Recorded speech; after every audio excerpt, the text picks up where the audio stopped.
das outras espécies é a proporção do nosso lobo frontal para o resto do cérebro. O lobo frontal é a área do cérebro responsável por firmar a intenção, por tomar as decisões, pelo comportamento, pela inspiração. É o que nos faz pegar as informações do nosso ambiente e processar para guardar no cérebro, para tomarmos decisões e fazermos escolhas que são diferentes das que já fizemos no passado. O cérebro é formado por pequenas células nervosas chamadas neurônios, que têm pequenas ramificações e se conectam com outros neurônios para formar uma rede neural. Em cada conexão está registrado um pensamento, uma memória. O cérebro constrói o seu conceito pela lei da memória associativa. Ideias, pensamentos e sensações são construídos e interconectados nessa rede neural e têm relações possíveis uns com os outros. O conceito e a sensação do amor estão guardados nesta vasta rede neural, mas construímos o conceito do amor de maneiras diferentes. Alguns têm o amor conectado à decepção. Quando pensam sobre o amor, vivenciam a memória de dor, tristeza e até de fúria. A fúria pode estar ligada à dor, que pode estar ligada a uma pessoa específica, conectada de volta no amor. Se a observação pode ser vista como medida quântica, ela produz memória. Sempre percebemos alguma coisa depois de nos refletir no espelho da memória. É esse reflexo que nos dá a sensação de eu, de quem eu sou. O cérebro não sabe a diferença entre o que vê no seu ambiente e o que lembra, porque as mesmas redes neurais específicas estão atirando. Sabemos fisiologicamente que as células nervosas que atiram juntas estão conectadas. Se treina uma coisa por muito tempo, as células nervosas têm uma relação de muito tempo. Se fica irritado, frustrado e sofre regularmente, se dá razões para se sentir a vítima em sua vida, está reconectando e reintegrando aquela rede neural para o seu cotidiano. E essa rede neural agora tem uma relação de longa data com as outras células nervosas chamadas identidade. Também sabemos que as células nervosas que não atiram juntas não estão mais conectadas. Elas perdem a relação de longa data delas. Toda vez que interrompemos o processo do pensamento, produzimos uma resposta química para o corpo. Toda vez que somos interrompidos, as células nervosas que estão conectadas perdem a relação de longa data. Se treinarmos nosso ensaio mental e nossa habilidade de fazer isso, alguns circuitos cerebrais vão crescer como resultado do nosso esforço. Em outras palavras, vai ficar mais fácil fazer. Se aceitarmos essa ideia, isso vai nos permitir repetir no próximo dia com mais certeza e aceitação. Quântica e o observador têm a ver com a explicação de como isso acontece. Quando deixamos o pensamento mais forte do que qualquer outra coisa, nosso cérebro é designado a fazer essa coisa. O lobo frontal, com um espaço enorme, é o altar onde colocamos um pensamento e nos permite manter o pensamento por um período extenso de tempo. E diminui o volume do estímulo externo. Perdemos a noção do tempo e do espaço. Esse é o momento em que pisamos no campo quântico. É quando deixamos mais real um pensamento do que qualquer outra coisa.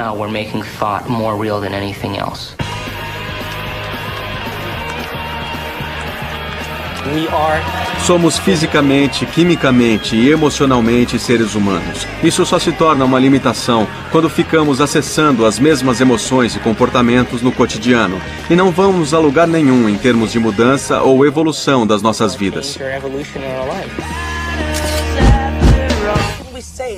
Como podemos dizer que vivemos intensamente cada dia se vivenciamos as mesmas emoções que estamos viciados todos os dias? Temos que reconfirmar quem eu sou e a minha personalidade. Tenho que fazer isso, tenho que ir lá, tenho que ser assim.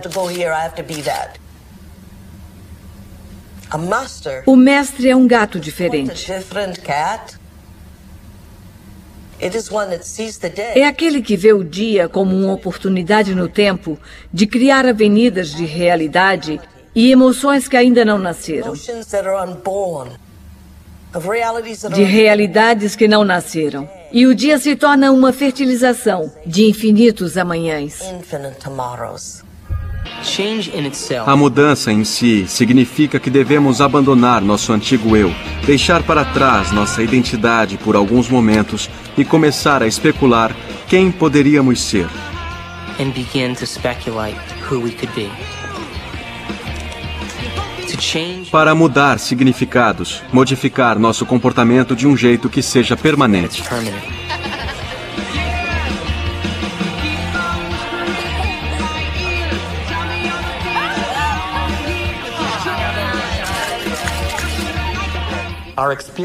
Nossas experiências colorem o que sabemos.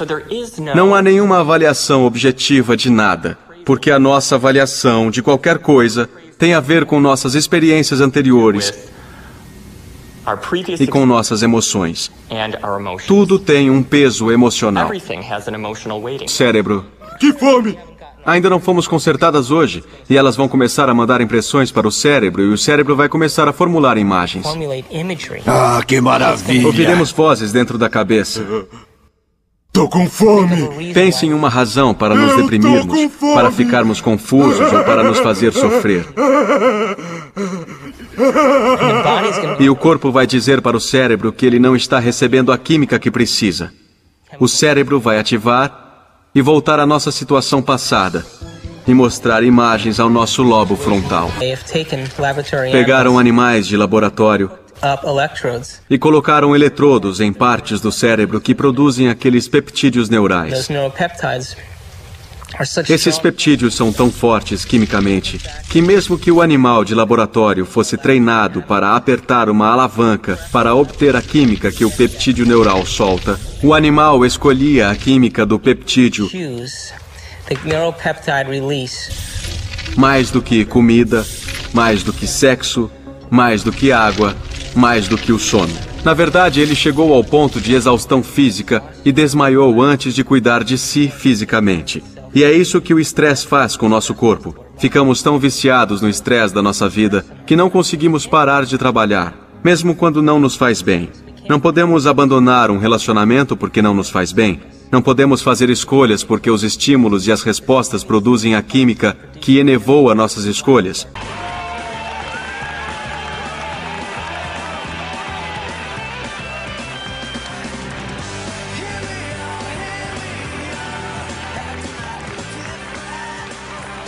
Isso quer dizer que as emoções são boas ou são ruins? Bom, as emoções são projetadas de forma a reforçar quimicamente algo na memória de longo prazo. É por isso que elas existem. Emoções são só substâncias químicas impressas holograficamente. A farmácia mais sofisticada do universo está aqui. Há uma parte do cérebro chamada hipotálamo. O hipotálamo parece uma pequena mini fábrica e é um local em que junta certas substâncias que combinam com certas emoções que vivenciamos. E essas substâncias em particular se chamam peptídeos. São sequências de aminoácidos de cadeia pequena. O corpo é basicamente uma unidade de carbono que produz cerca de 20 aminoácidos diferentes no total para formular sua estrutura física. O corpo é uma máquina que produz proteína. No hipotálamo pegamos as proteínas de cadeia pequena, chamadas peptídeos, e as juntamos a certos neuropeptídeos ou neurohormônios, que combinam com os estados emocionais que vivenciamos diariamente. Então, existem substâncias para a raiva, substâncias para a tristeza, substâncias para a vitimização, substâncias para a luxúria. Há uma substância que combina com todo e qualquer estado emocional que vivenciamos. E assim que vivenciamos aquele estado emocional em nosso corpo ou em nosso cérebro, o hipotálamo vai imediatamente formar o peptídeo e liberá-lo através da pituitária para a corrente sanguínea. Assim que ele chega à corrente sanguínea, vai para diferentes centros ou diferentes partes do corpo. Cada célula do nosso corpo possui esses receptores na parte de fora. Uma célula pode ter milhares de receptores. Estudando sua superfície, meio que se abrindo para o mundo externo, e quando um peptídeo acha uma célula, ele literalmente, como uma chave entrando em uma fechadura, fica na superfície do receptor, prendendo-se a ele e meio que move o receptor, como se fosse uma campainha tocando, e envia um sinal para a célula. Hora de curtir!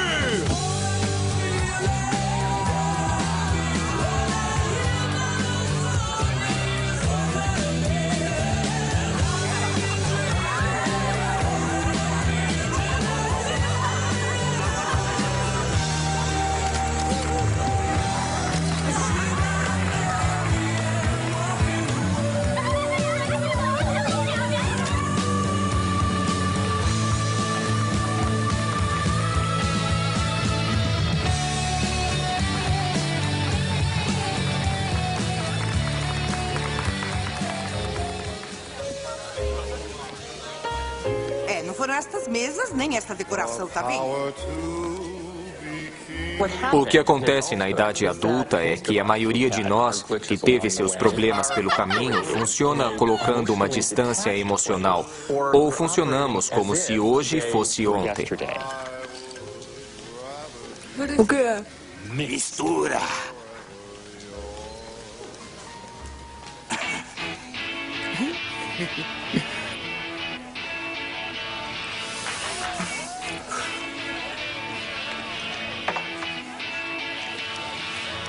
Tanto no afastamento quanto na reação exageradamente emocional, porque voltaram para um momento anterior da realidade, a pessoa não está operando como um todo integrado.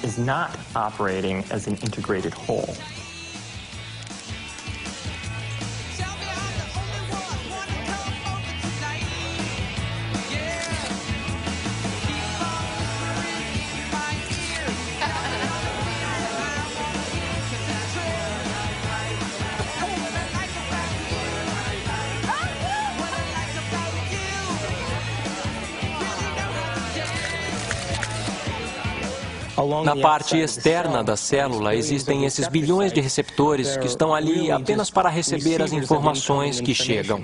Um receptor que tem um peptídeo sentado nele muda a célula de várias formas. Dispara toda uma cascata de eventos bioquímicos, alguns dos quais provocam mudança no próprio núcleo da célula. Oi, quando eu crescer quero ser fotógrafa igual a você. Tem alguma dica? Tire muitas fotos. Obrigada.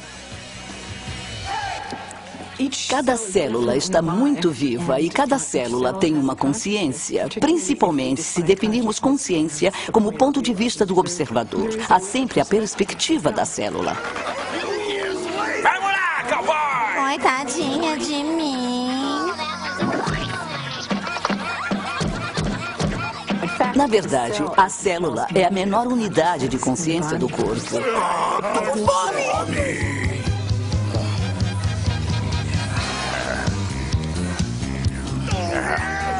Legal! Podemos o cara comer um prato inteirinho! Não para! Não para! Não, pode mandar! Isso aí, manda!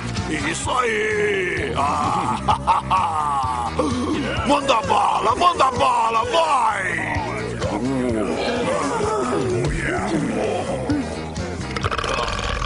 Bom, a minha definição de vício é algo muito simples. É algo que você não pode impedir. Vai, ele tá te dando bola. Faça-me sofrer, por favor. Vai!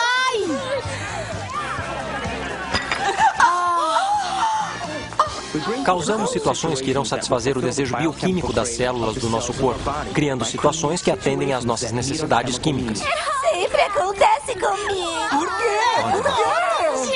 O vício sempre vai precisar de um pouco mais para gerar o barato ou a viagem que estão procurando quimicamente. Fala pra eu me acalmar, não tá sempre mandando em mim. E a minha definição diz que se não consegue controlar o seu estado emocional, deve estar viciado nele.